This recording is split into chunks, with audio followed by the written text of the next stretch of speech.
anniversary of Unapologetically Woman. We're celebrating phenomenal women all across Kentucky who make no apologies for their perspectives or the impact that they're making in the community. Today we're celebrating Dr. Candice Hargons. Candice is an associate professor, a psychologist, and the founding director of the Center for Healing Racial Trauma. Unapologetically Woman, Dr. Candice Hargons, that's you. Welcome. Thank you so much for having me. So tell me, what do you do at the University of Kentucky? So right now, I'm an associate professor of counseling psychology and interim department chair for the Educational School and Counseling Psychology Department. Typically, I just like to do research, mentor my students, train the next generation of psychologists, and my research focuses on sexual wellness and liberation. So the people who come to study with me, they want to lead in those areas. And what does that mean? Oh, which part? Sexual wellness and liberation. When I think about sexual wellness, it's more than just disease reduction or pregnancy prevention. It's really about pleasure, joy, all of the health benefits that come from having a healthy sex life, and making sure that the narrative, especially about people of the global majority, isn't one that's just, oh, you're all at risk, but you have so much potential and so many beautiful things in your life, and your sexuality is one aspect of that. And so you're an award-winning associate professor. Let's make sure that we say that. How does that make you feel when you know that your work is being recognized? Well, one, grateful, because it's an area where there's so much scrutiny and so much stigma and taboo around sexual wellness. So oftentimes the work could go unrecognized because people don't want to talk about it. They don't want to touch it. Well, it's always been a taboo subject for years. Absolutely. But because I think of the team I have, a very diverse team of students and mentees and collaborators, because of the reach that we have in the community, so not just doing the academic research, but also trainings, workshops, social media, things like that, people see the work as accessible and something that they can connect to. Like one of our recent research papers, we had an article in Essence that came out about it. And it's like, my grandmother's going to read Essence. She's not going to read my academic article. Right. And so that reach, I think, really helps those people who make the awards see the benefit of this type of research. And then you go out of your way because you don't just want your work to end in the academic room. That's right. And so you spend a lot of time doing extra things like social media. Mm-hmm. Absolutely. And it is time and it is a job. It is, absolutely. So tell me about Fuck the System. Okay, so this is my podcast where I talk about sexual liberation with different creators who talk about sexual health, research, work, and they discuss what it means to realize sexual liberation, what it means to enjoy good sex, the many ways that that can look. And they talk about the systems of oppression that impact your sexual life. So that can be capitalism or racism or sexism or ableism, all of these, fat phobia, all of these things that people feel less than. They also impact the way we experience our sexual selves. It kind of sounds like wellness. Mm-hmm, absolutely. I don't know why that just hit me right now. Yeah. It just kind of sounds like wellness. And so when you're working with people or you're talking on your podcast, do you ever hear from people that come back and say, hey, I got this from that program? Yes. So people come back and they say, wow, I didn't think about how capitalism might be messing up my sex life. For example, some of the research that we found is that for Black women in particular, we have the longest commutes out of anyone. We were just talking about like commute lengths. And so if you have an extended commute, that means that's less time for your intimate life. That's less time for you and your partner to connect. That's a capitalist issue that affects your sex life. Or if you think about things like body shame or fat phobia, a lot of people feel unbeautiful, unworthy because society has told them that their body is not acceptable, their body is not beautiful, and that's going to impact their sex life and how they're able to receive or have reciprocal pleasure. We were talking about that commute. You drive a couple of days a week from Louisville to Lexington to teach. How does that affect you? It definitely does, because so me and my husband have already talked about like, okay, we're making the choice to move here because we think it'll be better for our family system, but then what are going to be the cost of this? And so by the time I get home, I'm tired. Like, you know what I mean? If I'm being honest, I leave the house at 7, I get home at 7. That's a 12-hour day because of the commute, and I'm tired. But because we have great communication. He's like, here are the things that I'm able to do at the house during the day so that when you get home, you get to just relax. And if I'm commuting just a couple of days a week, then those other days when he's out working, I can have his back in the same way. But sometimes if people don't have those good communication skills, then you feel overburdened, not only with your long work day and long commute, but then everything you have to do to take good care of your household once you get back home. And it sounds like a great support system. Absolutely. So you're originally from New York. How did you get to Kentucky? Oh, that's an interesting story. Okay, so I left New York when I was about 12 years old. My mother, who's a single mother of 4, she was like, listen, I want better for my kids and for myself. And she saw a way out of the projects by going to school at night. She used to walk in the snow, because it's very snowy and cold up there, to get to Buff State to take her night classes. And by the time I was like 9, 10 years old, she graduated with her degree. And so she had an opportunity through, what's the name of the company? International Paper, to move to a small town in Virginia and lead some parts of their HR. And so we moved in the middle of the year when I was in middle school, which is a rough move. And then eventually from there we moved to Georgia, which is where I ended up graduating high school. And then I went to Spelman after that. But she was the one that initiated that. Because, you know, sometimes when you're from a small town, people don't leave the small town. They feel constricted by it. She was like, I see better for us and I see better for you. And her investment in me kind of encouraged that same type of movement for me. So when I completed my PhD at the University of Georgia and I had the opportunity to come to the University of Kentucky as faculty, I wasn't afraid. I was excited about the opportunity to move and leave home. Now, keep in mind, it's rough because this is just me and my husband and my son in Kentucky, as opposed to my whole family's in Georgia. But based on her example, I was able to follow the opportunity, and it really has been a great one at the University of Kentucky. And you know what I think is a win? I think it's a win when you talk about your mom, and I see that spark in your eye, because she had that sheer will to do better for herself and for her family, and to make sure that you guys were taken care of and we're in a good spot. Yes, absolutely.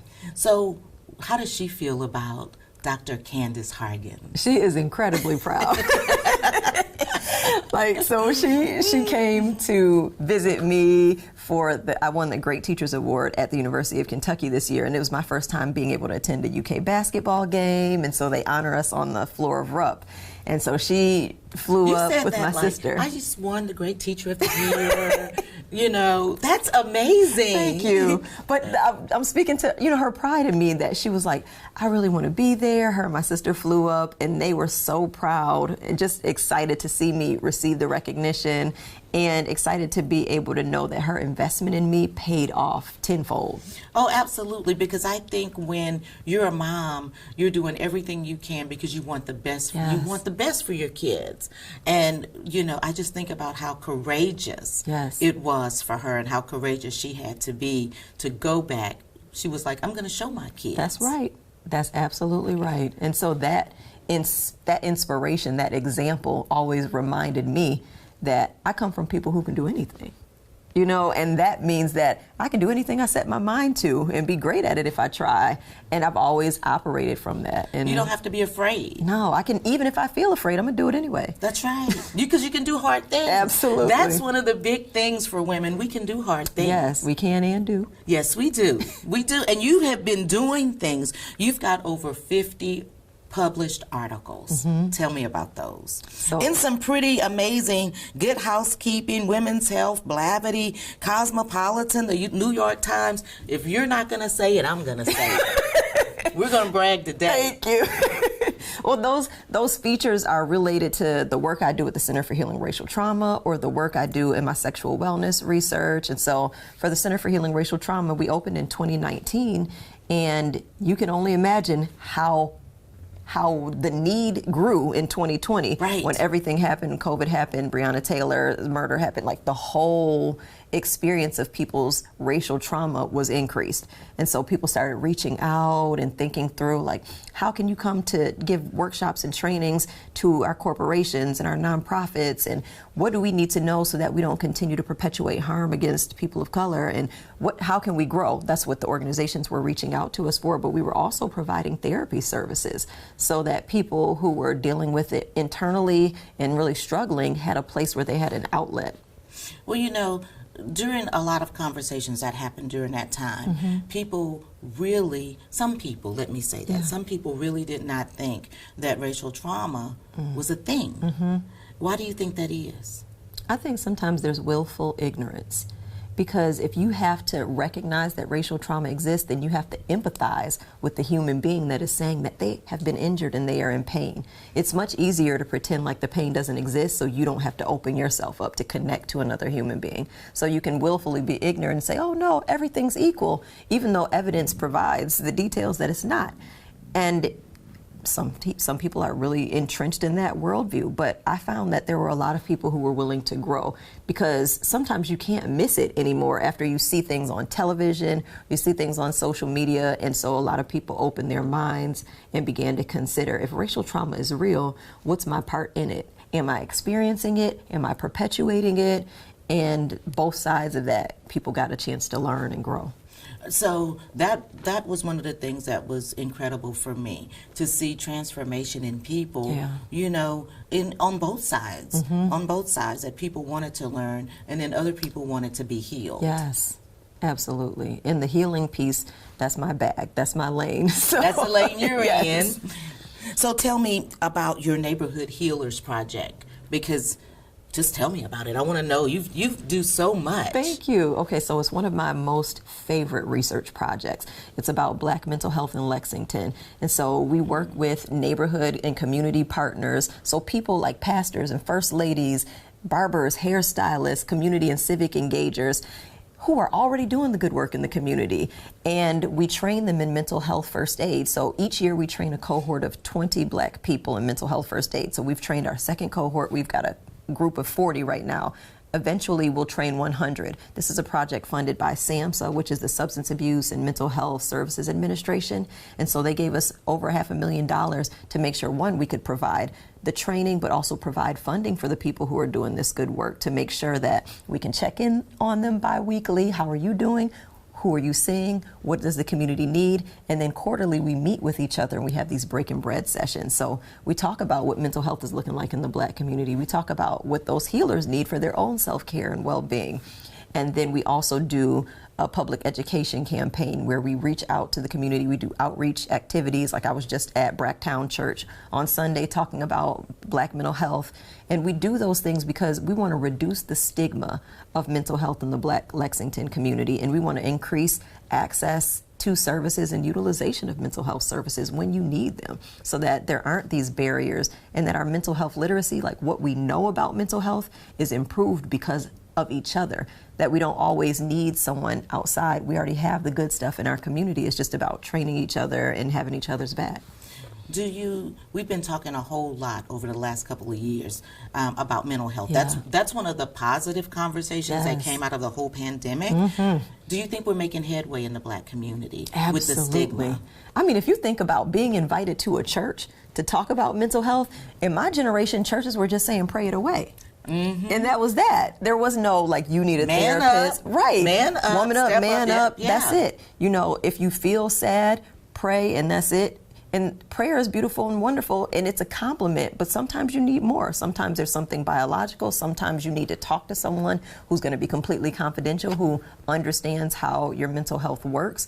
And so when churches are now inviting us to come in and talk about it, to give us time to discuss mental health, I know we're making headway. And I see the increase in the numbers of Black people who are like, I want to see a therapist. Like, help me find a good provider. So our mental health, the Neighborhood Healers Project, we have a resource list with so many providers in the community. And I think that's a great thing, because I think that anytime somebody's talking to me, you go and talk to somebody. You know, that's one of the things over the past couple of years that I would never have told anyone to go. Because they would have been ashamed. Like, what are you trying to say about me? And I'm trying to say, we all need somebody to talk to. Listen, absolutely. You have a mission statement. What's your mission statement? Yes, love is power and purpose. It is the energy and the reason. For everything. So, look, we could sit here and talk forever, but it's nearing the end of the show, and I want to leave you with the last word to young girls or young women who may be looking at you and thinking, gosh, I'd like to be like her someday. What kind of advice would you give them? I love to ground the conversation in your inherent worthiness, reminding Black girls and Black women in particular, but really all girls and women, that you came into this world worthy and you'll leave this world worthy, and there's nothing anyone can say or do to change that. So when you operate in that, then you can do your best thing and be your best self without understanding that somebody gets to make or break you. So whatever it is on your heart to do, whatever your skill is, go for that thing. And you will fail, that's a normal part of life, but don't think that changes your worthiness. You will succeed, and that's a normal part of life, but that won't change your worthiness either. So we're not better or worse than anyone. We're all worthy at a same level. And your unique gifts are just the complement that we all need to do this work well and to thrive in the United States. Wow. Thank you so much. Thank you. You guys just heard it from Dr. Candice Hargons. I can't close it out any better than she just did. Continue to watch as we celebrate other phenomenal women just like Candice, who's changing the community. I'll talk to you all soon.